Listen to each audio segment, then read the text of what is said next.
A digital-only artwork has sold for $69 million, but the winning bidder will not receive a sculpture, painting, or even a print. Instead, he'll get a unique digital token known as an NFT. Where Bitcoin was held as the digital answer to currency, NFTs are now being touted as the digital answer to collectibles. Let's get started with what they are and how they work. NFT stands for non-fungible token. In economics, a fungible asset is something with units that can be readily interchanged, like money, Bitcoin, or gold. With money, you can swap a $10 note for two $5 notes, and it will have the same value. However, if something is non-fungible, it means it has unique properties, so it cannot be interchanged with something else. It could be a house or a painting such as the Mona Lisa, which is one of a kind. You can take a photo of a painting or buy a print, but there will only be the one original painting. In other words, NFTs are one-of-a-kind assets in the digital world that can be bought and sold like any other piece of property, but they have non-tangible form of their own. The digital tokens can be thought of as certificates of ownership for virtual or physical assets. How do NFTs work? Traditional works of art, such as paintings, are valuable because they are one of a kind, but digital files can be easily and endlessly duplicated.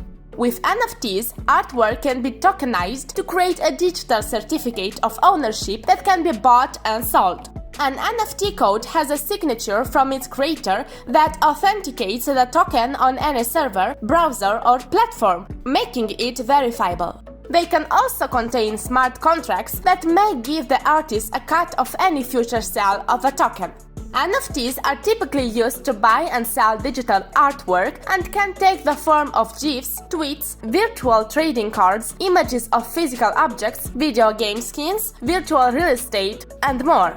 As with cryptocurrency, a record of who owns what is stored on a shared ledger is known as the blockchain. But how to buy these NFTs? Essentially, any digital image can be purchased as an NFT, but there are a few things to consider when buying one. You'll need to decide what marketplace to buy from, what type of digital wallet is required to store it, and what kind of cryptocurrency you'll need to complete the sale. Some of the most common NFT marketplaces include OpenSea, Mintable, Nifty Gateway, and Rarible. But be wary of fees. Some marketplaces charge a gas fee, which is the energy required to complete the transaction on the blockchain. Other fees can include the costs for converting dollars into Ethereum and closing expenses. How to sell these NFTs?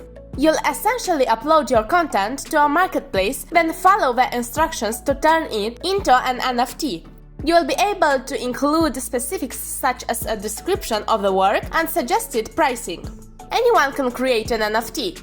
All that's needed is a digital wallet, a small purchase of Ethereum, and a connection to an NFT marketplace, where you'll be able to upload and turn the content into an NFT or crypto art. You may ask, what's stopping people copying the digital art? Nothing. Millions of people have seen Beeple's art that sold for $69 million, and the image has been copied and shared countless times.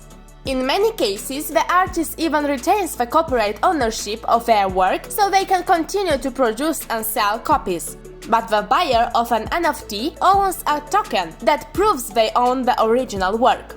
Some people compare it to buying an autographed print. So, how much are NFTs really worth? In theory, anybody can tokenize their work to sell as an NFT. But interest has been fueled by recent headlines of multi-million-dollar sales. On 19 February, an animated GIF of Nyan Cat, a 2011 meme, sold for more than $500,000. It is not just an art that is tokenized and sold. Twitter's founder, Jack Dorsey, has promoted an NFT of the first ever tweet with $2.5 million. Christie's sales of an NFT by digital artist Beeple for $69 million set a new record for digital art. Brands are using NFTs too. Taco Bell debuted its NFT Taco Bell collection this week, which consisted of 5 taco-inspired GIF illustrations. Each GIF had 5 copies for a total of 25 NFTs. The collection ended up selling out within 30 minutes. The original prices were set at $1, the price of a taco. But the reselling of the NFTs have increased some of the prices to more than $3,600. With each resale, Taco Bell earns 0.1% in royalties, which will be donated to the Taco Bell Foundation. The original first round of buyers for the NFTs were also rewarded with a year's worth of free Taco Bell. Now, tell us your point of view. Do you believe in the digital art trading? Would you buy it? Answer in the comments.